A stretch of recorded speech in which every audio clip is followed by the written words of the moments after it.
नीतीश कुमार के झटका देते ही शरद पवार से मिलने पहुंचे मोदी। क्या बच पाएगी केंद्र की सरकार या फिर दोबारा होंगे चुनाव?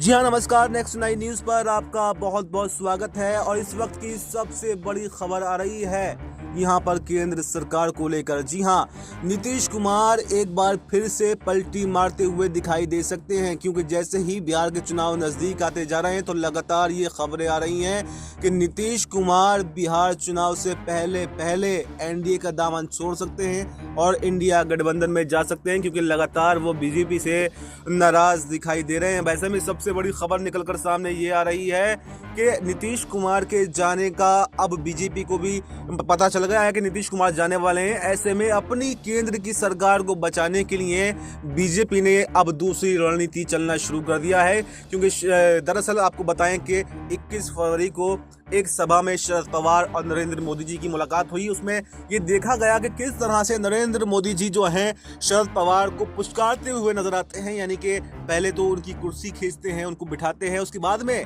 उस गिलास में पानी भरते हैं, उनको पानी पिलाते हैं। यानी देखा जा सकता है कि किस तरह से जो प्रेम है वो यहाँ पर शरद पवार के ऊपर लौटा रहे हैं। तो कहा यह जा रहा है राजनीतिक गलियारों में अब चर्चा ये तेज है कि नीतीश कुमार के ऑप्शन के तौर पर यहाँ पर शरद पवार को देखा जा रहा है, क्योंकि नीतीश कुमार के पास सांसद कितने हैं? 12 सांसद, लेकिन 10 सांसद शरद पवार के पास में भी हैं।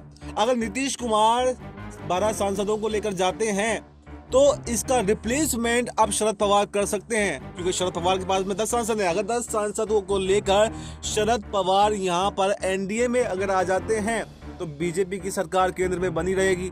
और अगर शरद पवार भी नहीं आते हैं, नीतीश कुमार भी चले जाते हैं, चंद्रबाबू नायडू भी चले जाते हैं, तो यहाँ पर केंद्र की सरकार को झटका लग सकता है। तो अब ऐसे में बीजेपी नीतीश कुमार को मनाने का ज्यादा प्रयास तो नहीं कर रही है, लेकिन उसकी रिप्लेसमेंट के तौर पर शरद पवार को जरूर देख रही है। और पहले भी ऐसी खबरें आई थी कि शरद पवार को पुचकारने का प्रयास बीजेपी कर रही है। और ऐसे में इस साफ मंच पर देखा गया कि कैसे खुद प्रधानमंत्री मोदी ने शरद पवार को पहले बिठाया, उनका सम्मान किया और फिर उनको किस तरह से गिलास में पानी करके पिलाया। तो इसके अब तमाम अंदाजे लगाए जा रहे हैं कि क्या नीतीश कुमार का रिप्लेसमेंट के तौर पर ऐसा किया जा रहा है, या फिर कौन सी ऐसी वजह है जो आखिर प्रधानमंत्री मोदी ने शरद पवार के सामने आकर ऐसा किया। तो इस खबर पर आपको क्या कुछ कहना है, कमेंट बॉक्स में अपनी राय जरूर बताएं और देखते रहें नेक्स्ट 9 न्यूज।